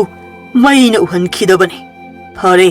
ꯑꯩ ꯅꯪꯒꯤ ꯅꯇꯨꯡꯗ ꯏꯟꯅꯗꯨꯅ ꯅꯪꯒꯤ ꯃꯇꯦꯡ ꯄꯥꯡꯂꯒꯦ ꯍꯤꯡꯆꯥꯕꯒ ꯀꯉꯥꯟꯕꯒ ꯋꯥꯔꯤ ꯁꯥꯔꯤꯕꯗꯨ ꯇꯥꯡꯖꯂꯦꯝꯅ ꯃꯥꯒꯤ ꯀꯩꯁꯥꯜꯒꯤ ꯃꯅꯥꯛꯇ ꯂꯦꯞꯄꯒ ꯌꯦꯡꯂꯤ ꯑꯔꯥꯞꯄ ꯃꯐꯝ ꯑꯃꯗꯒꯤ ꯇꯥꯡꯖꯂꯦꯝꯅ ꯀꯩꯁꯥꯜꯗ ꯃꯥꯅ ꯇꯧꯔꯤꯁꯤꯅ ꯀꯔꯤꯅꯣ ꯏꯄꯥ ꯀꯩꯁꯥꯜ ꯍꯤꯡꯆꯥꯕꯁꯤꯗ ꯆꯪꯂꯒ ꯍꯪꯁꯤꯕꯦꯝ ꯀꯉꯥꯟꯕꯗꯨ ꯃꯊꯛꯇ ꯀꯥꯈ꯭ꯔꯦ ꯍꯧꯖꯤꯛ ꯀꯩꯁꯥꯜꯗꯨ ꯍꯤꯡꯆꯥꯕꯒ ꯀꯟꯅ ꯉꯪꯅꯔꯤ ꯀꯩꯁꯥꯜꯅ 이베마 ꯅꯪ ꯑꯩꯒꯤ ꯇꯨꯡꯗ ꯂꯩꯌꯨ ꯍꯤꯡꯆꯥꯕꯁꯤ ꯑꯩꯒ ꯊꯦꯡꯅꯒꯦ ꯍꯤꯡꯆꯥꯕꯅ ꯀꯩꯁꯥꯜꯁꯤꯗꯤ ꯇꯥꯏꯕꯪ ꯃꯤꯔꯣꯜ ꯉꯥꯡꯉꯤꯅ ꯅꯣꯏ ꯀꯅꯥꯅꯣ ꯅꯠꯇ꯭ꯔꯕꯗꯤ ꯅꯣꯏ ꯑꯅꯤ ꯑꯩꯅ ꯆꯥꯊꯣꯛꯀꯅꯤ ꯀꯩꯁꯥꯜꯗꯨ ꯍꯤꯡꯆꯥꯕ ꯇꯝꯅ ꯆꯣꯡꯁꯤꯜꯂꯤ ꯍꯤꯡꯆꯥꯕ ꯀꯩꯁꯥꯜꯒ ꯑꯃꯨꯛ ꯍꯥꯏꯗꯠꯅꯔꯛꯏ ꯀꯩꯁꯥꯜꯅ ꯅꯉꯛ ꯁꯝꯁꯤ ꯍꯥꯏꯗꯠꯂꯒꯦ ꯄꯤꯛꯈ꯭ꯔꯕ ꯍꯨꯏ ꯅꯪꯅ ꯑꯩꯉꯣꯟꯗ ꯇꯥꯡꯖꯂꯦꯝꯅ ꯍꯩ ꯍꯤꯡꯆꯥꯕ ꯅꯪ ꯑꯩꯒꯤ ꯋꯥꯁꯦ ꯍꯥꯟꯅ ꯇꯥꯈꯣꯅꯦ ꯇꯥꯡꯖꯂꯦꯝꯒ ꯀꯩꯁꯥꯜꯒꯗꯣ ꯍꯤꯡꯆꯥꯕꯒ ꯋꯥꯔꯤ ꯁꯥꯔꯤ ꯍꯤꯡꯆꯥꯕꯅ ꯑꯗꯨ ꯍꯥꯟꯅ ꯍꯥꯏꯔꯛꯎ ꯌꯥꯗ꯭ꯔꯥ ꯉꯛꯁꯝꯁꯤ ꯃꯥꯅ ꯆꯤꯛꯄꯒꯤ ꯂꯣꯏꯅ ꯇꯠꯂꯦꯅꯦꯁꯦ ꯑꯗꯣ ꯃꯥꯅ ꯍꯥꯏꯔꯝꯕ ꯃꯐꯝꯗꯨꯗꯤ ꯑꯩꯗꯤ ꯈꯪꯗꯦꯕꯣ ꯏꯕꯦꯝꯃ ꯑꯁꯨꯛ ꯀꯨꯏꯅ ꯆꯍꯤ 500 ꯍꯤꯡꯂꯛꯄꯗ ꯃꯥꯅ ꯍꯥꯏꯔꯝꯂꯤꯕ ꯃꯐꯝ ꯑꯗꯨꯗꯤ ꯑꯩ ꯊꯦꯡꯅꯕꯗꯤ ꯂꯥꯏꯔꯗꯅ ꯋꯥꯔꯤ ꯐꯥꯎꯕ ꯇꯥꯗ꯭ꯔꯤ ꯅꯤꯡꯊꯧꯁꯦ ꯌꯥꯝꯅ ꯁꯤꯡꯕ ꯅꯤꯡꯊꯧꯅꯤ ꯍꯤꯡꯆꯥꯕ ꯃꯥꯅ ꯈꯪꯕ ꯑꯃ ꯂꯩꯕꯒꯤ ꯃꯐꯝ ꯑꯗꯨ ꯊꯤꯕ ꯂꯥꯛꯂꯤꯕꯅꯤ ꯃꯥꯅ ꯀꯔꯤꯒꯨꯝꯕ ꯃꯐꯝ ꯑꯗꯨ ꯌꯧꯁꯤꯟꯈꯤꯗꯨꯅ ꯑꯃꯗꯤ ꯃꯐꯝꯗꯨꯗ ꯂꯩꯔꯤꯕ ꯐꯠꯇꯕ ꯂꯥꯏ ꯇꯤꯟꯁꯤꯡꯗꯨꯒ ꯂꯣꯏꯅꯈ꯭ꯔꯕꯗꯤ ꯃꯥꯂꯦꯝ ꯇꯥꯏꯕꯪꯄꯥꯜꯁꯦ ꯄꯨꯝꯂꯣꯏ ꯂꯣꯏꯗꯧꯔꯤꯕꯅꯤ ꯑꯗꯨꯅ ꯃꯥꯒꯤ ꯄꯥꯟꯗꯝ ꯑꯗꯨ ꯐꯥꯎꯕ ꯑꯩꯈꯣꯏ ꯏꯅꯕ ꯇꯥꯏ ꯑꯗꯨꯒ ꯃꯥꯅ ꯁꯤꯖꯤꯟꯅꯒꯦ ꯈꯜꯂꯤꯕ ꯃꯇꯤꯛ ꯃꯌꯥꯏꯗꯣ ꯑꯩꯈꯣꯏꯅ ꯃꯨꯜꯂꯒ ꯃꯥꯡꯍꯟꯕ ꯇꯥꯏ ꯐꯔꯦ ꯐꯔꯦ ꯑꯗꯨꯗꯤ ꯑꯩꯈꯣꯏ ꯃꯈꯣꯏꯒꯤ ꯃꯇꯨꯡꯗ ꯏꯅꯔꯁꯤ ꯑꯩ ꯅꯣꯏꯕꯨ ꯉꯥꯛ ꯁꯦꯜꯂꯒꯦ ꯅꯤꯡꯊꯧꯗꯨ ꯌꯥꯎꯅ ꯃꯣꯏ ꯃꯌꯥꯝꯗꯨ ꯁꯨꯝ ꯂꯥꯛꯄꯗ ꯃꯨꯛꯁꯨꯛ ꯃꯨꯕ ꯅꯥꯄꯤ ꯉꯥꯛꯇ ꯍꯧꯕ ꯑꯣꯟꯊꯣꯛꯅ ꯄꯥꯛ ꯆꯥꯎꯔꯕ ꯃꯐꯝ ꯑꯃ ꯊꯦꯡꯅꯔꯝꯃꯤ ꯂꯥꯏꯅꯤꯡꯕ ꯑꯍꯜ ꯑꯗꯨꯅ ꯁꯤꯗꯤ ꯂꯝꯕꯤꯁꯨ ꯂꯩꯇꯦ ꯅꯤꯡꯊꯧ ꯑꯗꯨꯒ ꯅꯥꯄꯤꯁꯤꯡ ꯑꯁꯤ ꯌꯦꯡꯕꯗ ꯅꯨꯡꯁꯤꯠꯁꯨ ꯀꯟꯅ ꯁꯤꯠꯇꯦ ꯑꯗꯨꯒ ꯑꯁꯨꯛ ꯀꯟꯅ ꯏꯄꯣꯝ ꯅꯥꯏꯅ ꯂꯦꯡꯂꯤꯕꯁꯤꯅ ꯀꯔꯤꯒꯤꯅꯣ ꯅꯤꯡꯊꯧꯅ ꯍꯣꯏꯅꯦ ꯌꯥꯝ ꯀꯟꯅ ꯂꯦꯡꯉꯤꯅꯦ ꯅꯥꯄꯤꯁꯤꯡꯁꯦ ꯁꯤꯕꯨ ꯊꯋꯥꯏꯒ ꯄꯥꯟꯕ ꯖꯥꯠꯂ ꯅꯥꯄꯤꯁꯤꯡ ꯑꯁꯤꯕꯨ ꯀꯪꯉꯥꯟꯕꯅ ꯀꯔꯤꯅꯣ ꯏꯅꯤꯡꯊꯧ ꯃꯥꯂꯦꯝ ꯇꯥꯏꯕꯪꯄꯥꯜꯁꯤꯗ ꯂꯩꯔꯤꯕ ꯎ ꯋꯥ ꯅꯥꯄꯤ ꯁꯤꯡꯅꯥꯡꯁꯤꯡ ꯑꯁꯤ ꯊꯋꯥꯏ ꯂꯣꯏꯅ ꯄꯥꯜꯂꯤ ꯀꯩꯅꯣ ꯊꯋꯥꯏ ꯄꯥꯟꯕꯒꯤꯅꯤ ꯃꯣꯏꯅ ꯃꯍꯩ ꯄꯥꯜꯂꯤꯕ ꯎ ꯋꯥꯒꯤ ꯃꯈꯣꯡꯗ ꯎ ꯋꯥ ꯃꯆꯥ ꯃꯆꯥ ꯍꯧꯔꯛꯂꯤꯕꯁꯦ ꯃꯆꯥ ꯄꯣꯛꯂꯤꯕꯅꯤ ꯃꯣꯏꯒꯤꯗꯣ ꯌꯥꯔꯦꯗ ꯏꯕꯣ ꯌꯥꯝ ꯍꯩ ꯁꯤꯡꯖꯤꯜꯂꯛꯑꯅꯨ ꯑꯗꯨꯗꯤ ꯃꯣꯏꯁꯨ ꯋꯥ ꯉꯥꯡꯉꯣ ꯍꯥꯏꯌꯨꯗꯅ ꯁꯤꯗꯤ ꯃꯑꯣꯡ ꯑꯃꯒꯤ ꯃꯤꯅꯤꯅ ꯁꯤꯗꯤ ꯃꯥꯟꯅꯗꯕꯅ ꯐꯅꯤ ꯍꯣꯏ ꯍꯣꯏ ꯏꯅꯤꯡꯊꯧꯅ ꯍꯥꯏꯕ ꯂꯣꯏ ꯆꯨꯝꯃꯤ ꯑꯗꯨꯅꯕꯨ ꯑꯐꯕ ꯑꯃꯠꯇ ꯈꯟꯕ ꯉꯝꯗ꯭ꯔꯤꯕꯗꯨꯅꯤ ꯀꯔꯤꯕ ꯍꯧꯖꯤꯛꯀꯤꯗꯣ ꯅꯤꯡꯊꯧꯗꯨ ꯃꯥꯒꯤ ꯊꯥꯡꯗꯨ ꯁꯠꯂꯒ ꯀꯪꯉꯥꯟꯕꯒꯤ ꯃꯉꯛꯁꯝꯗ ꯅꯝꯂꯒ ꯅꯪ ꯍꯧꯖꯤꯛ ꯍꯥꯠꯇꯣꯛꯎꯔꯥ ꯊꯥꯡꯁꯤꯅ ꯅꯈꯧꯔꯤ ꯑꯁꯤꯗ ꯊꯤꯜꯂꯒ ꯀꯪꯉꯥꯟꯕꯗꯨ ꯃꯛꯂꯥꯛꯇꯨ ꯍꯥꯏꯐꯦꯠ ꯀꯣꯜꯂꯒ ꯃꯈꯨꯠ ꯑꯅꯤꯗꯨ ꯈꯜꯂꯒ ꯅꯤꯡꯊꯧꯗ ꯃꯃꯤꯠꯇꯨ ꯂꯪꯊꯣꯛꯅ ꯌꯦꯡꯂꯒ ꯏꯅꯤꯡꯊꯧꯅ ꯆꯨꯝꯃꯦ ꯍꯥꯏꯕꯅꯤ ꯏꯅꯤꯡꯊꯧ ꯁꯦꯅꯥꯄꯇꯤꯅ ꯀꯪꯉꯥꯟꯕꯗ ꯏꯅꯤꯡꯊꯧꯅ ꯀꯣꯛ ꯆꯨꯝꯍꯟꯈ꯭ꯔ ꯌꯥꯕ ꯄꯣꯠꯇꯨꯗ ꯅꯪ ꯁꯨꯕ ꯂꯨꯆꯤꯡꯕ ꯑꯣꯏꯕ ꯃꯤ ꯍꯥꯏꯁꯤꯗꯤ ꯂꯥꯏꯔꯤꯛ ꯂꯥꯏꯁꯨ ꯍꯩꯕ ꯃꯊꯧ ꯇꯥꯗꯦ ꯇꯧꯕ ꯉꯝꯕꯗꯨ ꯃꯊꯧ ꯇꯥꯏ ꯐꯠꯇꯕ ꯇꯧꯕ ꯍꯥꯟꯅ ꯍꯩꯕ ꯇꯥꯏ ꯅꯨꯄꯤ ꯑꯉꯥꯡ ꯆꯣꯞꯄ ꯇꯥꯏ ꯃꯤꯒꯤ ꯃꯔꯜ ꯃꯊꯨꯝ ꯍꯥꯠꯄ ꯍꯩꯕ ꯇꯥꯏ ꯅꯠꯇ꯭ꯔꯅꯤ ꯏꯅꯤꯡꯊꯧ ꯆꯨꯝꯃꯤ ꯅꯪꯅ ꯍꯥꯏꯗ ꯁꯦꯅꯥꯄꯇꯤ ꯂꯨꯆꯤꯡꯕ ꯐꯝꯅꯥꯏꯕ ꯑꯣꯏꯕ ꯍꯥꯏꯕꯁꯤꯗꯤ ꯑꯍꯥꯟꯕꯗ ꯅꯨꯄꯤ ꯌꯥꯝꯅ ꯆꯣꯞꯄ ꯃꯊꯧ ꯇꯥꯏ ꯑꯅꯤꯁꯨꯕꯗ ꯊꯧꯅꯥꯗꯤ ꯂꯩꯕ ꯁꯥꯔꯒ ꯁꯤꯕꯗꯤ ꯀꯤꯕ ꯇꯥꯏ ꯑꯍꯨꯝꯁꯨꯕꯗ ꯂꯩꯕꯥꯛ ꯏꯔꯥꯡ ꯍꯦꯛ ꯊꯣꯛꯄꯒ ꯃꯄꯥꯟ ꯂꯩꯕꯥꯛꯇ ꯍꯦꯛꯇ ꯆꯦꯟꯈꯤꯕ ꯃꯁꯤ ꯉꯝꯕ ꯇꯥꯏ ꯑꯗꯨꯒ ꯏꯔꯥꯡ ꯂꯣꯏꯔꯦ ꯍꯥꯏꯔꯀꯥꯟ ꯑꯩꯅ ꯃꯅꯥ ꯂꯧꯅꯕ ꯑꯃꯨꯛ ꯍꯜꯂꯛꯄ ꯂꯥꯟꯃꯤꯁꯤꯡꯗꯨ ꯇꯨꯃꯤꯟ ꯇꯨꯃꯤꯟꯅ ꯃꯥꯅꯤ ꯆꯨꯝꯃꯤ ꯅꯤꯡꯊꯧꯅ ꯑꯗꯨꯗꯤ ꯅꯥꯄꯤ ꯃꯔꯛꯁꯤ ꯂꯝꯕꯤ ꯁꯦꯝꯂꯒ ꯆꯠꯄ ꯍꯧꯔꯁꯤꯗꯅ ꯃꯥꯡꯗ ꯎꯔꯤꯕ ꯎꯃꯪꯁꯤ ꯂꯥꯜꯂꯒ ꯆꯤꯡꯖꯥꯎ ꯑꯃ ꯂꯩꯔꯝꯒꯅꯤ ꯃꯗꯨ ꯂꯥꯜꯂꯒ ꯏꯄꯥꯛ ꯑꯃ ꯑꯃꯨꯛ ꯂꯩꯔꯝꯒꯅꯤ ꯃꯗꯨ ꯂꯥꯜꯂꯒ ꯀꯪꯉꯥꯟꯕꯅ ꯏꯅꯤꯡꯊꯧꯒꯤ ꯋꯥꯁꯤꯗꯤ ꯄ꯭ꯔꯤꯊꯤꯕꯤꯗꯒꯤ ꯅꯥꯟꯊꯔꯒ ꯀꯗꯥꯏꯗ ꯇꯥꯅꯤꯗꯣ ꯅꯤꯡꯁꯤꯡꯉꯛꯏ ꯍꯩ ꯅꯣꯏꯕꯨ ꯃꯤꯔꯣꯜ ꯁꯤꯖꯤꯟꯅꯒꯅꯨꯅꯦ ꯄ꯭ꯔꯤꯊꯤꯕꯤ ꯍꯥꯏꯕꯗꯤ ꯃꯥꯂꯦꯝ ꯇꯥꯏꯕꯪꯄꯥꯜ ꯍꯥꯏꯕꯅꯤ ꯅꯣꯏꯒꯤꯁꯤꯗꯤ ꯅꯔꯣꯜ ꯏꯔꯣꯜ ꯊꯥꯏ ꯃꯥꯏ ꯑꯗꯨ ꯅꯤꯡꯁꯤꯡꯂꯛꯏꯍꯦ ꯂꯥꯟꯃꯤꯁꯥ ꯀꯗꯥꯏ ꯅꯥꯄꯤ ꯃꯔꯛꯁꯤ ꯂꯝꯕꯤ ꯁꯦꯝꯂꯒ ꯆꯠꯄ ꯍꯧꯔꯣ ꯂꯥꯟꯃꯤ ꯑꯃꯅ ꯐꯅꯤ ꯏꯅꯤꯡꯊꯧ ꯌꯥꯛ ꯁꯨꯝ ꯇꯧꯔꯛꯀꯦ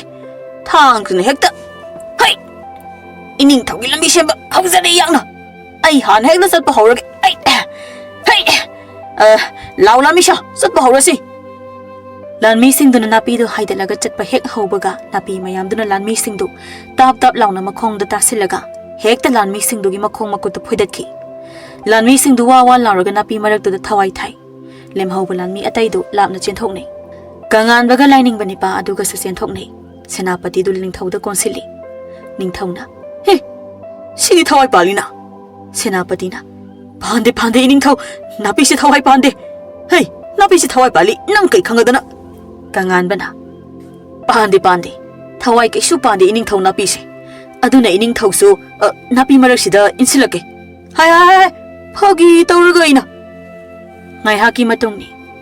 ꯃꯣꯏ ꯃꯌꯥꯝꯗꯨ ꯌꯥꯝꯅ ꯂꯥꯞꯅ ꯂꯝꯕꯤꯗꯨ ꯀꯣꯏꯔꯒ ꯎꯃꯪꯗꯨ ꯇꯝꯅ ꯆꯠꯂꯝꯃꯤ ꯅꯣꯡꯃ ꯆꯪꯅ ꯇꯥꯡꯖꯂꯦꯝ ꯀꯩꯁꯥꯜ ꯑꯃꯗꯤ ꯍꯤꯡꯆꯥꯕ ꯃꯣꯏ ꯑꯍꯨꯝ ꯑꯗꯨꯁꯨ ꯅꯔꯛ ꯃꯣꯡꯁꯣꯡ ꯃꯔꯛꯇ ꯂꯦꯞꯇꯅ ꯏꯟꯅꯔꯤ ꯍꯤꯡꯆꯥꯕ ꯑꯗꯨꯅ ꯎꯃꯪꯁꯤꯗꯤ ꯌꯥꯝꯅ ꯇꯝꯊꯤꯕ ꯁꯥꯃꯨ ꯑꯃ ꯂꯩꯕꯅꯤ ꯃꯀꯣꯛꯅ ꯁꯥꯃꯨ ꯄꯥꯟꯕ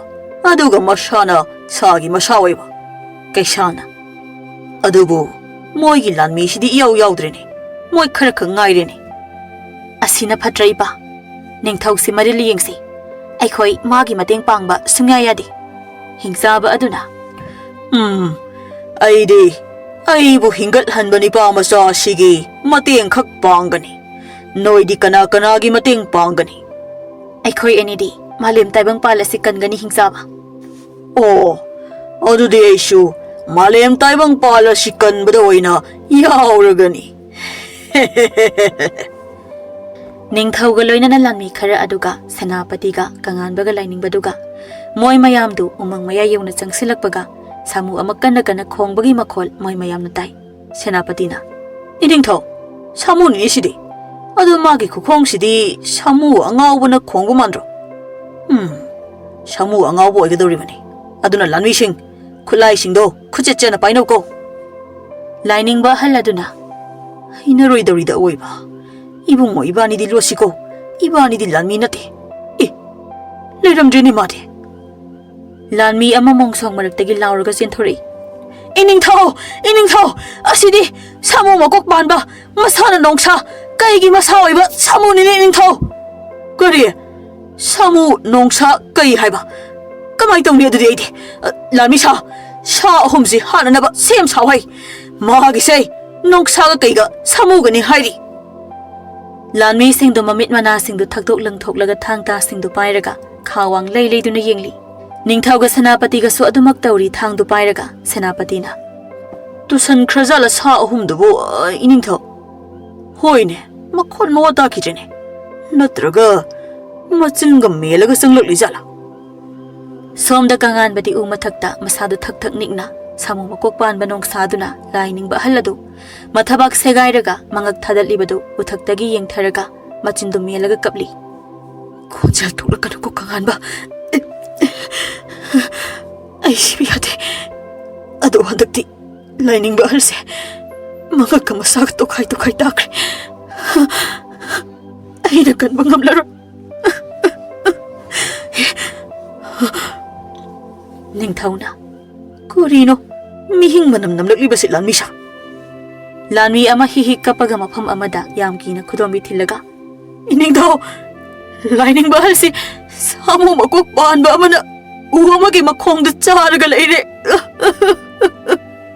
ꯀꯔꯤ ꯍꯩ ꯂꯥꯟꯃꯤꯁꯥ ꯇꯦꯟ ꯀꯥꯞꯁꯤꯜꯂꯣ ꯂꯥꯟꯃꯤꯁꯥ ꯇꯥ ꯂꯪꯁꯤꯜꯂꯣ ꯏꯌꯥ ꯑꯩꯈꯣꯏ ꯄꯨꯟꯅ ꯆꯦꯟꯁꯤꯜꯂꯒ ꯁꯥꯁꯤ ꯍꯥꯠꯂꯁꯤ ꯍꯥꯏ ꯏꯌꯥ ꯂꯥꯟꯃꯤ ꯃꯌꯥꯝꯅ ꯁꯥꯃꯨ ꯃꯀꯣꯛ ꯄꯥꯟꯕ ꯁꯥꯗꯨ ꯀꯣꯏꯁꯤꯜꯂꯝꯃꯤ ꯁꯥꯃꯨ ꯃꯀꯣꯛ ꯄꯥꯟꯕꯗꯨꯁꯨ ꯀꯟꯅ ꯀꯟꯅ ꯈꯣꯡꯂꯒ ꯂꯥꯟꯃꯤ ꯑꯃꯒꯤ ꯃꯄꯥꯗ ꯆꯦꯟꯁꯤꯜꯂꯛꯏ ꯂꯥꯟꯃꯤ ꯃꯌꯥꯝꯗꯨꯁꯨ ꯇꯦꯟ ꯃꯔꯨ 10 ꯀꯨꯟ ꯁꯠ ꯁꯠ ꯀꯥꯞꯁꯤꯜꯂꯤ ꯇꯦꯟ ꯃꯔꯨ ꯈꯔ ꯁꯥꯃꯨꯒꯤ ꯃꯀꯣꯛꯇ ꯄꯥꯜꯂꯤ ꯁꯥꯃꯨꯗꯨ ꯈꯣꯡꯂꯒ ꯑꯗꯨꯝ ꯆꯦꯟꯁꯤꯜꯂꯛꯏ ꯅꯤꯡꯊꯧꯅ ꯁꯦꯅꯥꯄꯇꯤ ꯏꯅꯤꯡꯊꯧ ꯂꯥꯟꯃꯤꯁꯤꯡꯁꯤ ꯑꯃꯠꯇ ꯍꯤꯡꯂꯔꯣꯏ ꯑꯗꯨꯕꯨ ꯁꯥꯁꯤꯗꯤ ꯍꯥꯠꯇꯕ ꯌꯥꯔꯔꯣꯏ ꯀꯔꯥꯏ ꯇꯦꯟꯗꯨ ꯄꯤꯔꯛꯎ ꯍꯣꯏ ꯏꯅꯤꯡꯊꯧ ꯁꯤ ꯇꯦꯟꯁꯤꯗ ꯂꯩꯖꯔꯦ ꯏꯅꯤꯡꯊꯧ ꯅꯤꯡꯊꯧꯗ ꯁꯥ ꯑꯗꯨꯗ ꯌꯦꯡꯂꯒ ꯁꯦꯅꯥꯄꯇꯤꯅ ꯄꯤꯔꯛꯂꯤꯕ ꯇꯦꯟꯗꯨ ꯇꯥꯞ ꯂꯥꯎꯅ ꯄꯥꯏꯔꯒ ꯀꯩꯗꯧꯔꯦ ꯏꯅꯤꯡꯊꯧ ꯁꯤ ꯇꯦꯟꯂꯥ ꯑꯣꯟꯅꯔꯦ ꯏꯅꯤꯡꯊꯧ ꯇꯥ ꯑꯣꯏꯅ ꯄꯤꯔꯦ ꯌꯥꯔꯦ ꯅꯤꯄꯥꯅ ꯈꯨꯠꯂꯥꯏꯁꯤꯟꯕ ꯍꯧꯅꯗꯦ ꯅꯤꯡꯊꯧꯗꯨ ꯋꯥ ꯃꯈꯥ ꯇꯥꯗꯦ ꯂꯥꯟꯃꯤꯁꯤꯡ ꯍꯥꯠꯄ ꯍꯧꯔꯛꯂꯤꯕ ꯁꯥꯃꯨ ꯃꯀꯣꯛ ꯄꯥꯟꯕ ꯁꯥꯗꯨꯒꯤ ꯃꯀꯣꯛ ꯇꯝꯅ ꯑꯗꯨꯗꯤ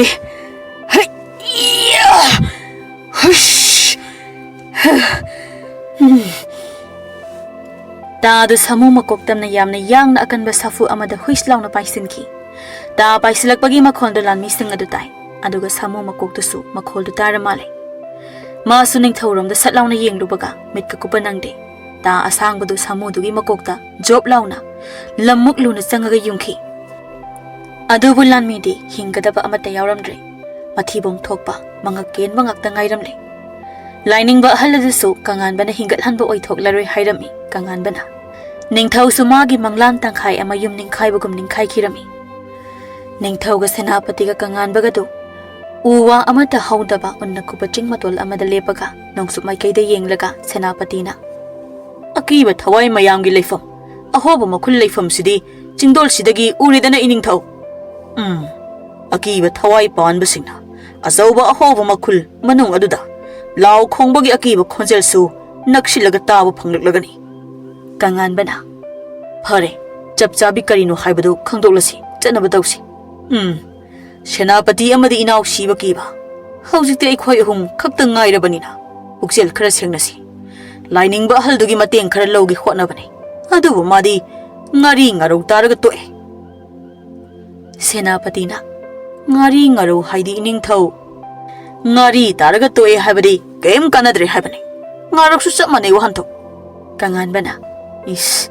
aduk yam hawdubu kem kanadri is aduk am hawdubu kim kanadri nangari yaudana iroma yabra Ningthouna masi kinum toine hai thangsi thillaga chingsidagi kautha khora ha law kumsi Ningthouda singda kumthana matom tamagi seriba khudoptuda yenglaga lainingba ahalna hairambadu kumlabadi natomda kum akiba utkanu aina piriba khudopse sibada karisu tawba ngamoi haibani ko aduga kanaba fanglabadi magisu kanaba piyo apang balaining ba Senapatina Koidori Ningthou yam ingbro nooga khangiduba hai kem tawde sum nokpani Kanganbadu Ningthougi maning oiramna chalaga Ningthougi khudoptuda yenglamlaga Ningthouda amuk yenglaga afabadi kaisu oirakloi haiba ai khangida adubu lining bahal nangi natengna ai mafam asida yobadi ngamgadore nangsu aina hingat hanba ngame thawai panba khudingma masaga makoka tokhai ta khrabasu hingat hanba ngami haibudaso khuragi cheda iduna pirami ingonda adubu nangdi aina hingat handrabane jingnaba leibadaki Moi ahomdu lebak makhada leiba asoba ahoba surung adugi manak yauri Ningthouda ahoba aduda yengtharaga ish onthokna mamkhreda ahoba sidi aibu kumba ngamgadoribra ho kana lege kanam khumlaktini sidi Senapatina sidi ki he Ningthou aduni sidi kanom tawna yengbada kithro ado kanam ta khumdini bo Ningthouna Kanganbada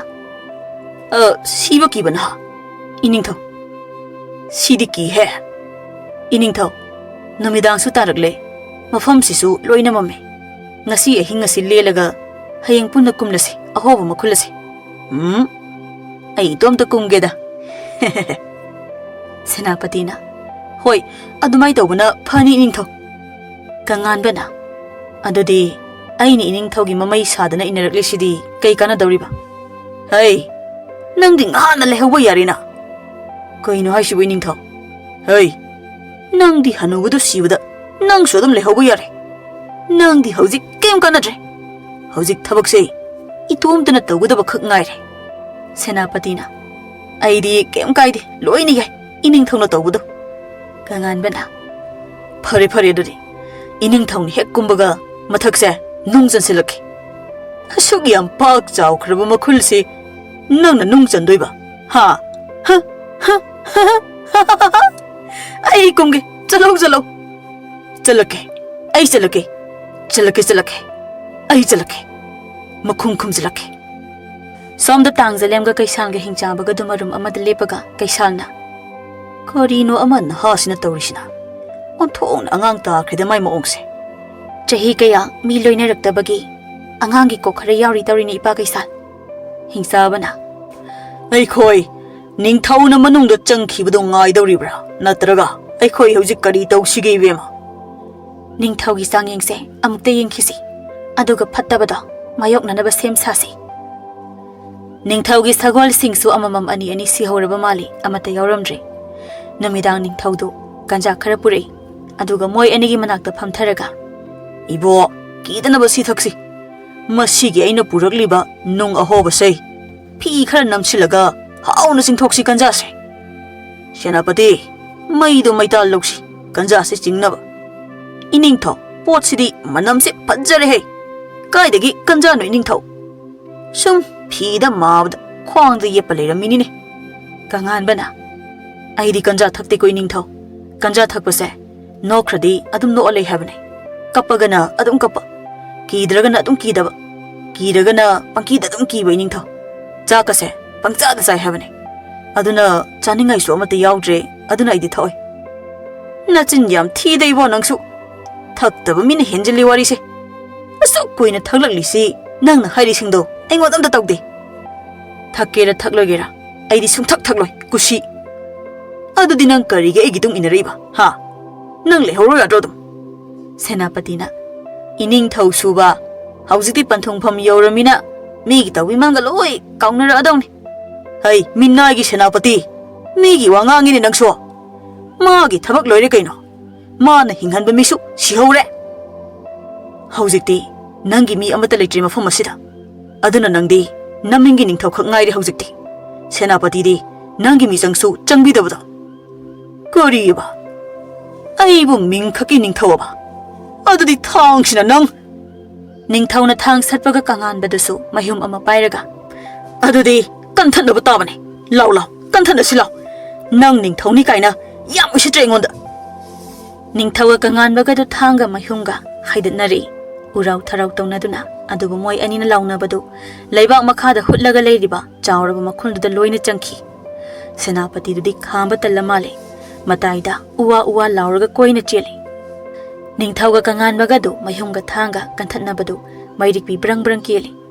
ꯑꯗꯨꯕꯨ ꯀꯉꯥꯟꯕꯅ ꯂꯨꯝꯂꯤꯕ ꯈꯨꯗꯣꯡꯆꯥꯕ ꯑꯗꯨꯗꯤ ꯅꯤꯡꯊꯧꯅ ꯁꯤꯔꯤꯕ ꯈꯨꯗꯣꯞꯇꯨ ꯁꯠꯄꯅꯤ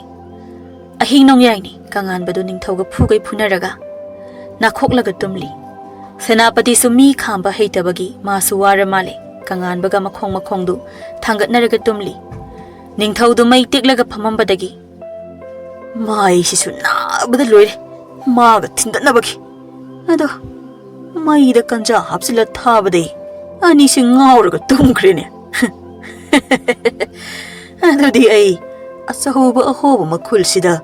ꯃꯩꯍꯨꯝ ꯑꯃ ꯄꯥꯏꯔꯒ ꯀꯨꯝꯈ꯭ꯔꯒꯦ ꯁꯥꯎ ꯌꯥꯗꯦꯀꯣ ꯏꯅꯥꯎꯋꯅꯤ ꯅꯤꯡꯊꯧꯗꯨ ꯑꯆꯧꯕ ꯑꯍꯣꯕ ꯃꯈꯨꯜꯗꯨ ꯀꯨꯝꯕ ꯍꯧꯅ ꯑꯃꯝꯕ ꯃꯅꯨꯡ ꯑꯁꯤꯗ ꯑꯀꯤꯕ ꯊꯋꯥꯏ ꯑꯃꯒꯤ ꯈꯨꯕꯝ ꯑꯃ ꯂꯩꯔꯤ ꯈꯨꯕꯝ ꯑꯗꯨꯗ ꯐꯝꯕ ꯉꯝꯕ ꯃꯤꯗꯨ ꯑꯀꯤꯕ ꯊꯋꯥꯏꯁꯤꯡ ꯑꯁꯤꯒꯤ ꯅꯤꯡꯊꯧ ꯑꯣꯏꯒꯅꯤ ꯑꯩꯅ ꯃꯈꯣꯏꯕꯨ ꯁꯤꯖꯤꯟꯅꯕ ꯉꯝꯒꯅꯤ ꯅꯨꯄꯤꯅ ꯑꯗꯥ ꯃꯣꯔꯥ ꯆꯨꯔꯕ ꯅꯤꯄꯥ ꯈꯨꯗꯣꯝꯕꯤꯗ ꯂꯩꯔꯒ ꯁꯤꯖꯤꯟꯅꯕꯒꯨꯝ ꯑꯗꯨꯒ ꯈꯨꯗꯣꯞ ꯑꯁꯤꯅ ꯑꯩꯒꯤ ꯈꯨꯗꯣꯞꯇꯤ ꯀꯩꯅꯣ ꯑꯀꯤꯕ ꯈꯣꯟꯖꯦꯜ ꯇꯥꯕ ꯍꯧꯔꯛꯂꯤꯁꯦ ꯑꯩꯒꯤ ꯈꯨꯗꯣꯞ ꯌꯥꯎꯔꯝꯗ꯭ꯔꯦ ꯈꯨꯗꯣꯞ ꯁꯤꯔꯝꯗ꯭ꯔꯦ ꯀꯅꯥꯅꯣ ꯃꯊꯛꯇ ꯑꯍꯣꯕ ꯃꯈꯨꯜ ꯃꯦꯟꯁꯤꯜꯂꯛꯂꯤꯕ ꯑꯁꯤꯕꯨ ꯀꯅꯥꯅꯣ ꯀꯔꯤꯅꯣ ꯑꯩꯒꯤ ꯍꯛꯆꯥꯡꯗ ꯖꯧ ꯖꯧ ꯂꯥꯎꯕ ꯃꯤꯒꯤ ꯃꯈꯨꯠ ꯃꯌꯥꯝ ꯄꯥꯏꯔꯛꯂꯤꯕꯁꯦ ꯁꯤꯗꯤ ꯑꯀꯤꯕ ꯊꯋꯥꯏ ꯃꯊꯛꯇ ꯍꯤꯡꯆꯥꯕꯗꯨ ꯅꯨꯡꯄꯥꯛ ꯑꯃ ꯅꯤꯡꯊꯧꯅ ꯀꯨꯝꯈꯤꯕ ꯑꯃꯝꯕ ꯃꯈꯨꯟꯗꯨꯗ ꯃꯦꯟꯁꯤꯜꯂꯒ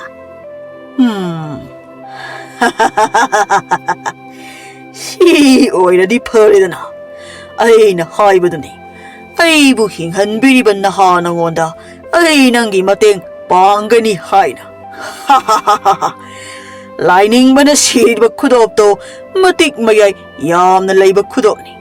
ꯃꯗꯨ ꯁꯤꯔꯤꯕ ꯃꯈꯩ ꯀꯔꯤꯒꯨꯝꯕ ꯑꯃꯠꯇ ꯆꯪꯂꯣꯏ ꯃꯗꯨꯒꯤ ꯈꯨꯗꯣꯞꯇꯣ ꯂꯥꯏꯅꯤꯡꯕ ꯅꯤꯄꯥ ꯑꯗꯨꯅ ꯃꯈꯨꯠꯇ ꯁꯤꯅ ꯃꯣꯏ 10ꯒ ꯄꯨꯟꯅ ꯁꯤꯈ꯭ꯔꯕ ꯃꯇꯨꯡ ꯈꯨꯗꯣꯞꯇꯨꯁꯨ ꯃꯁꯥ ꯃꯇꯣꯝꯇ ꯑꯗꯨꯝ ꯃꯥꯡꯈ꯭ꯔꯦ ꯑꯗꯨꯒ ꯂꯥꯏꯅꯤꯡꯕꯗꯨ ꯍꯤꯡꯒꯠꯂꯛꯂꯕ ꯃꯇꯨꯡ ꯂꯥꯏꯅꯤꯡꯕꯒꯤ ꯃꯈꯨꯠꯇ ꯑꯃꯨꯛ ꯊꯣꯛꯂꯛꯀꯅꯤ ꯍꯥꯏꯕꯁꯤ ꯅꯤꯡꯊꯧꯅ ꯍꯥꯟꯅ ꯈꯪꯂꯕ ꯉꯥꯛꯇꯅꯤ ꯃꯍꯥꯛꯅ ꯋꯥꯔꯤꯗꯨ ꯈꯪꯂꯒ ꯂꯥꯛꯂꯤꯕꯅꯤ ꯑꯗꯨꯕꯨ ꯃꯨꯜꯂꯒ ꯂꯧꯕꯁꯨ ꯌꯥꯏ ꯅꯤꯡꯊꯧꯅ ꯈꯨꯗꯣꯞꯇꯣ ꯑꯗꯨꯕꯨ ꯃꯨꯜꯂꯒ ꯂꯧꯕꯗ ꯈꯨꯗꯣꯞꯇꯨ ꯅꯤꯡꯊꯧꯅ ꯁꯤꯕꯗ ꯀꯩꯁꯨ ꯌꯥꯔꯣꯏ ꯈꯨꯠꯇ ꯏꯟꯁꯤꯟꯕꯁꯨ ꯆꯪꯂꯣꯏ ꯃꯔꯝꯗꯤ ꯂꯥꯏꯅꯤꯡꯕ ꯑꯍꯜꯗꯨꯅ ꯃꯁꯥꯅ ꯌꯥꯅ ꯈꯨꯗꯣꯞꯇꯨ ꯄꯤꯗꯅ ꯅꯤꯡꯊꯧꯅ ꯈꯨꯗꯣꯞꯇꯨ ꯁꯤꯕ ꯉꯝꯂꯣꯏ ꯃꯍꯥꯛ ꯈꯨꯗꯣꯞꯇꯨꯒꯤ ꯃꯄꯨ ꯑꯣꯏꯕꯒꯤ ꯑꯌꯥꯕ ꯂꯥꯏꯅꯤꯡꯕ ꯑꯍꯜꯗꯨꯅ ꯅꯤꯡꯊꯧꯗ ꯄꯤꯗꯕꯒꯤ ꯃꯗꯨꯒꯤꯗꯃꯛ ꯅꯤꯡꯊꯧꯅ ꯂꯥꯏꯅꯤꯡꯕ ꯑꯗꯨꯕꯨ ꯃꯥꯅ ꯑꯃꯨꯛ ꯍꯤꯡꯍꯟꯕꯅꯤ ꯍꯥꯏꯖꯤꯜꯂꯒ ꯃꯥꯅ ꯂꯥꯏꯅꯤꯡꯕ ꯑꯍꯜ ꯑꯗꯨꯗꯒꯤ ꯈꯨꯗꯣꯞꯇꯨ ꯂꯧꯅꯕ ꯀꯣꯛ ꯁꯥꯟꯅꯕꯅꯤ꯫ ꯑꯁꯨꯝꯅ ꯅꯤꯡꯊꯧꯕꯨ ꯂꯥꯏꯅꯤꯡꯕ ꯑꯍꯜꯅ ꯊꯥꯖꯕꯗꯒꯤ ꯈꯨꯗꯣꯞꯇꯨ ꯂꯥꯏꯅꯤꯡꯕ ꯑꯍꯜꯅ ꯅꯤꯡꯊꯧꯗ ꯄꯤꯈꯤ꯫ ꯂꯝꯕꯤꯗ ꯅꯣꯏ ꯃꯌꯥꯝ ꯇꯨꯝꯅꯔꯤꯉꯩꯗ ꯀꯉꯥꯟꯕꯅ ꯃꯁꯤꯒꯤ ꯃꯇꯨꯡ ꯄꯨꯛꯐꯕ ꯍꯤꯡꯆꯥꯕ, ꯅꯍꯥꯛꯅ ꯈꯨꯗꯣꯞ ꯑꯁꯤ ꯁꯦꯟꯅꯍꯟꯕꯅꯤ ꯑꯩꯉꯣꯟꯗ꯫ ꯁꯦꯅꯥꯄꯇꯤꯅ ꯇꯧꯕ ꯉꯝꯕ ꯃꯤꯅꯤꯅꯦ ꯑꯗꯨꯗꯤ ꯏꯇꯥꯎꯁꯦ꯫ ꯇꯥꯡꯖꯂꯦꯝꯅ ꯌꯥꯝꯅ ꯇꯝꯊꯤꯕ ꯃꯐꯝꯅꯤ ꯑꯍꯣꯕ ꯃꯈꯨꯜ ꯑꯁꯤ꯫ ꯂꯥꯏ ꯍꯥꯛꯇꯛꯇꯒꯤ ꯑꯀꯤꯕ ꯊꯋꯥꯏꯁꯤꯡ ꯑꯁꯦ ꯊꯣꯛꯄ ꯉꯝꯗꯅꯕ ꯍꯣꯠꯅꯗꯨꯅ ꯁꯦꯟꯅꯗꯨꯅ ꯂꯥꯛꯈꯤ, ꯃꯈꯜ ꯑꯃꯠꯇꯒꯤ ꯑꯍꯤꯡꯕ ꯊꯋꯥꯏꯒꯤ ꯈꯣꯟꯖꯦꯜ ꯇꯥꯍꯟꯗꯅ꯫ ꯃꯔꯝꯗꯤ ꯃꯈꯨꯝꯁꯦ ꯈꯨꯝꯕ ꯉꯝꯗꯕꯗꯒꯤ ꯃꯈꯣꯏ ꯇꯥꯏꯕꯪ ꯃꯤꯒꯤ ꯈꯣꯟꯖꯦꯜ ꯇꯥꯕ ꯌꯥꯗꯦ꯫ ꯑꯗꯨꯕꯨ ꯑꯩꯈꯣꯏꯅ ꯃꯈꯨꯝ ꯑꯁꯤ ꯈꯨꯝꯂꯦ ꯍꯥꯏꯔꯁꯨ ꯀꯔꯤꯒꯨꯝꯕ ꯅꯤꯡꯊꯧꯅ ꯑꯀꯤꯕ ꯊꯋꯥꯏꯁꯤꯡ ꯑꯁꯤꯒꯤ ꯅꯤꯡꯊꯧ ꯑꯣꯏꯈ꯭ꯔꯕꯗꯤ ꯈꯨꯝꯂꯤꯕ ꯃꯈꯨꯝ ꯑꯁꯦ ꯃꯉꯣꯟꯗꯗꯤ ꯁꯣꯔꯅ ꯀꯥꯝꯕꯗ ꯎꯐꯨꯜ ꯑꯣꯜꯍꯟꯕ ꯉꯝꯒꯅꯤ꯫ ꯀꯩꯁꯥꯜꯅ ꯍꯧꯖꯤꯛꯇꯤ ꯇꯥꯏꯕꯪ ꯃꯤ ꯍꯤꯡꯍꯟꯕ ꯉꯝꯕ ꯏꯕꯨꯡꯉꯣꯅ ꯈꯨꯗꯣꯞꯇꯨꯒꯤ ꯃꯄꯨꯁꯨ ꯑꯣꯏꯕꯤꯔꯣ꯫ ꯃꯥꯂꯦꯝ ꯇꯥꯏꯕꯪ ꯄꯥꯟꯁꯤ ꯏꯕꯨꯡꯉꯣꯅ ꯉꯥꯛ ꯁꯦꯟꯕꯤꯔꯣ ꯐꯠꯇꯕꯁꯤꯡꯗꯒꯤ꯫ ꯍꯣꯏ ꯏꯄꯥ ꯀꯩꯁꯥꯜ, ꯃꯁꯤꯒꯤ ꯈꯨꯗꯣꯞꯁꯤꯒꯤ ꯃꯇꯤꯛ ꯃꯌꯥꯏ ꯅꯆꯥꯅ ꯆꯨꯝꯅ ꯁꯤꯖꯤꯟꯅꯖꯒꯦ꯫ ꯑꯗꯣ ꯊꯥꯒꯠꯆꯔꯤ ꯍꯤꯡꯆꯥꯕ, ꯀꯔꯤꯁꯨ ꯈꯪꯗꯅ ꯂꯥꯛꯄ ꯑꯩꯁꯦ ꯅꯍꯥꯛꯅ ꯈꯨꯗꯣꯞꯁꯤꯒꯤ ꯃꯇꯤꯛ ꯃꯌꯥꯏꯁꯤ ꯑꯃꯗꯤ ꯃꯐꯝ ꯑꯁꯤꯒꯤ ꯑꯀꯤꯕ ꯊꯋꯥꯏꯁꯤꯕꯨ ꯐꯠꯇ꯭ꯔꯕ ꯅꯤꯡꯊꯧꯒꯤ ꯈꯨꯠꯇꯒꯤ ꯀꯟꯕꯤꯔꯦ꯫ ꯑꯗꯣ ꯊꯕꯛꯁꯨ ꯂꯣꯏꯔꯕꯅꯤꯅ ꯍꯟꯕ ꯌꯥꯔꯦꯅꯤꯀꯣ ꯑꯩꯈꯣꯏ ꯑꯃꯨꯛ ꯍꯥ? ꯁꯦꯅꯥꯄꯇꯤꯅ ꯍꯣꯏ ꯍꯜꯂꯁꯤ, ꯑꯩ ꯌꯨꯝꯗ ꯌꯥꯝꯅ ꯍꯟꯅꯤꯡꯉꯦ꯫ ꯑꯗꯣ ꯏꯇꯥꯎ, ꯅꯪꯅ ꯅꯤꯡꯊꯧꯒ ꯊꯑꯣꯏꯅ ꯅꯝꯅꯔꯤꯗꯣ ꯈꯨꯗꯣꯞꯇꯨ ꯂꯧꯍꯧꯅꯕ ꯑꯣꯏꯔꯦ꯫ ꯇꯥꯡꯖꯂꯦꯝꯅ ꯑꯗꯨꯗꯤ ꯍꯤꯡꯆꯥꯕ, ꯅꯍꯥꯛꯅ ꯁꯦꯅꯥꯄꯇꯤꯁꯤ ꯄꯨꯔꯛꯂꯣ, ꯑꯗꯨꯒ ꯄꯥꯈꯪ ꯅꯪꯗꯤ ꯏꯄꯥ ꯀꯩꯁꯥꯜꯒꯤꯗ ꯑꯩꯒ ꯄꯨꯟꯅ ꯇꯣꯡꯂꯒ ꯍꯜꯂꯁꯤ꯫ ꯀꯉꯥꯟꯕꯅ ꯏꯔꯥꯡ ꯍꯧꯔꯛꯄꯗꯤ ꯅꯠꯇꯦꯀꯣ ꯅꯪꯒꯤꯁꯦ ꯑꯩꯉꯣꯟꯗ? ꯅꯪ ꯈꯜꯂꯤꯗꯣ ꯆꯨꯝꯃꯤ, ꯂꯥꯎ ꯇꯣꯡꯈꯠꯂꯛꯑꯣ ꯊꯨꯅ꯫ ꯀꯩꯁꯥꯜꯅ ꯂꯥꯛꯑꯣ ꯂꯥꯛꯑꯣ, ꯃꯤꯀꯨꯞ ꯑꯃꯗ ꯃꯐꯝ ꯑꯁꯤꯗꯒꯤ ꯃꯥꯡꯈ꯭ꯔꯁꯤ ꯑꯩꯈꯣꯏ꯫ ꯁꯦꯅꯥꯄꯇꯤ ꯑꯗꯨꯅ ꯍꯤꯡꯆꯥꯕꯒꯤ ꯃꯔꯦꯡꯖꯨꯝꯗ ꯇꯣꯡꯂꯒ ꯀꯉꯥꯟꯕꯒ ꯇꯥꯡꯖꯂꯦꯝꯒꯅ ꯀꯩꯁꯥꯜꯗ ꯇꯣꯡꯂꯒ ꯊꯨꯅ ꯌꯥꯡꯅ ꯑꯃꯨꯛ ꯃꯈꯣꯏ ꯄꯨꯟꯅ ꯊꯦꯡꯅꯐꯝ ꯃꯐꯝ ꯑꯗꯣꯝꯗ ꯆꯦꯟꯈꯤ꯫ ꯅꯤꯡꯊꯧ ꯑꯗꯨꯗꯤ ꯃꯅꯨꯡꯗ ꯊꯋꯥꯏ ꯊꯥꯔꯝꯃꯤ꯫